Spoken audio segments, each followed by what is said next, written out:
আগামী দিনে পাট খাতকে এখন যা করি আমরা তার তুলনায় এটার মধ্যে মূল্য সংযোজন এবং রপ্তানি আয় বৃদ্ধির অনেক সম্ভাবনা আছে। এই 1 বিলিয়নের পাট শিল্পকে 5-7 বিলিয়নের একটা খাতে পরিণত করা মোটো কোনো আকাশ কুসুম পরিকল্পনা না, এটি সম্ভব, ইটস ডুয়েবল। আচ্ছা, এখন কোথায় কোথায় আমাদের এই মুহূর্তে লেকিং দেখেন। পাটের বাংলাদেশের পাট সোনালী আঁশ, এই স্লোগান ছিল স্বাধীনতা যুদ্ধের একটা অন্যতম উদ্দীপক বিষয়, যে আমরা বৈষম্যের শিকার, পাট থেকে যে বিপুল রপ্তানি আয় হয় সেটা পশ্চিম পাকিস্তান আমাদেরকে ন্যায্য ভাগ দেয় না, হিস্সা দেয় না, ইত্যাদি ইত্যাদি। এই পাটের যে পাট বীজ, এই পাট বীজে বাংলাদেশ এখনো নির্ভরশীল আমদানির উপরে। অন্য একটা প্রতিদ্বন্দ্বী দেশ থেকে পাট বীজ এনে আমাদের এখানে পাট উৎপাদন করতে হয়। তো আমাদের প্রথম লক্ষ্য হলো আগামী দিনে পাট বীজের সংসম্পূর্ণ হওয়া। কম বেশি আমাদের 6000 টনের মতো পাট বীজ লাগে বছর ওয়ারি। আগামী দিন হয়তো আরো বেশি লাগবে যদি আমরা ফসল বাড়াই, মানে এরিয়া বাড়াই এবং উৎপাদনশীলতা বাড়াতে পারি।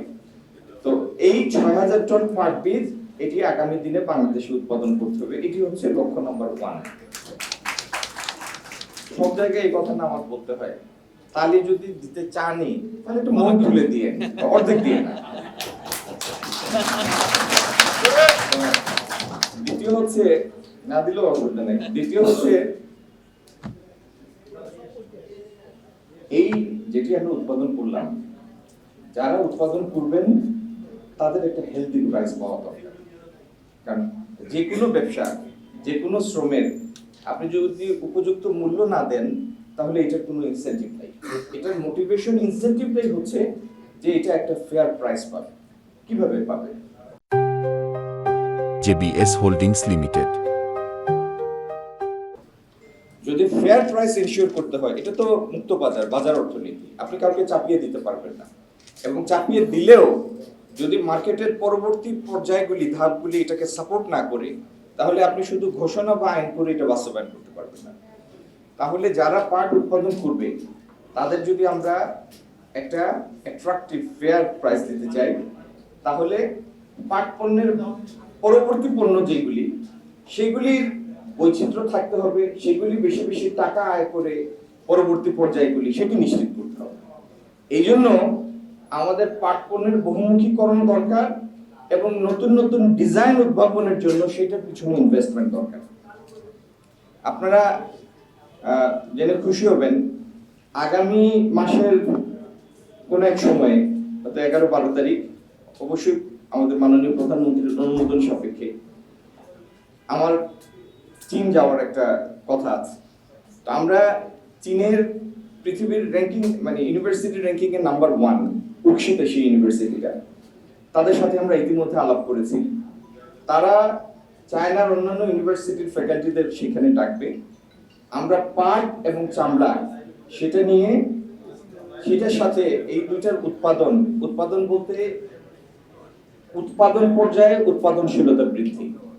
আমরা এখন 1 হেক্টরে যে পরিমাণ পাট পাই, সেখান থেকে আমরা কিভাবে আরো বাড়তি পাট উৎপাদন করতে পারি, পাট, উন্নত পাট বীজ, এই জায়গা থেকে শুরু করে পাট পণ্য বহুমুখীকরণ এবং ডিজাইনের ক্ষেত্রে আরো বৈচিত্র্য আনা, ডিজাইনের ইমপ্রুভমেন্ট, যেটা ইউরোপ এবং অন্যান্য দেশের মধ্যে সমাদৃত হয়, এই পুরো চেইনটির উন্নতির জন্য আমরা চাই চীনকে ইনভলভ করতে।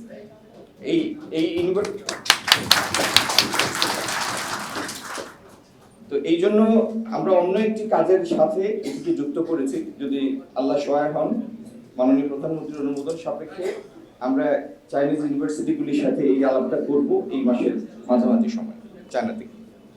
দ্বিতীয় হলো, আমাদের জেডিপিসি যারা আছেন তাদেরকে দিয়েছি আমরা একটা কৌশলপত্র প্রণয়নের জন্য। আমাদের প্রাইভেট সেক্টরে যারা আছেন তাদের সাথে মিলে তারা একটা কৌশলপত্র প্রণয়ন করবেন। সেটার সাথে চীন থেকে আমরা যা জানবো শুনবো সেটাকে আমরা অ্যালাইন করব। তৃতীয়ত হচ্ছে, আমাদের এখানে রাষ্ট্রায়ত্ত যে পাটকলগুলি ছিল, আমরা চাই দ্রুত সেগুলি ব্যক্তি খাতে চলে যায়, এবং ব্যক্তি খাত আরো যদি ভিন্ন কোনো ইনভেস্ট করতে চান করবেন, কিন্তু পাট কলগুলিকে তারা চালানোর ব্যবস্থা করেন। আমরা যদি পাট পণ্য বহুমুখী করতে পারি, বাইরে থেকে ভালো প্রাইস আনতে পারি, ডোমেস্টিক কনজাম্পশন বাড়াতে পারি, তাহলে পাট কল চালিয়েও ওনারা মুনাফা অর্জন করবেন। প্রয়োজনে মেশিন পরিবর্তন করবেন, নতুন মেশিন আনবেন, সেটার জন্য আমরা সহায়তা দিব, সরকার সহায়তা দেবে। তো এই সামগ্রিক প্রচেষ্টায় যে জায়গা থেকে আমরা সরে এসেছি, সেই ঋত গৌরবে এই খাতটাকে আবার আমরা পুনঃপ্রতিষ্ঠা করতে চাই আমাদের প্রধানমন্ত্রীর নেতৃত্বে। তিনি অত্যন্ত আগ্রহী পাটের গৌরব ফিরিয়ে আনার জন্য।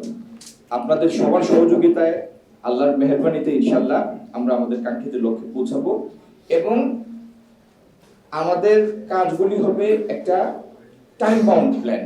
এমন না যে বক্তৃতা দিয়ে চলে যাবো, শেষ করে ফেলবো, ব্যাপারটা এই না। আপনার আমার সবার সম্মিলনেই আমরা এগোবো, এবং সেটা একটা টাইম বাউন্ড প্ল্যান থাকবে। এবং আমাদের এই পর্যায়গুলি কোন সময়ে আমরা কতটুকু অগ্রগতি অর্জন করেছি, কোথায় আমরা পিছিয়েছি, সেটা কিভাবে কভার করব, এগুলি পর্যালোচনা সাপেক্ষে আমরা এগোবো।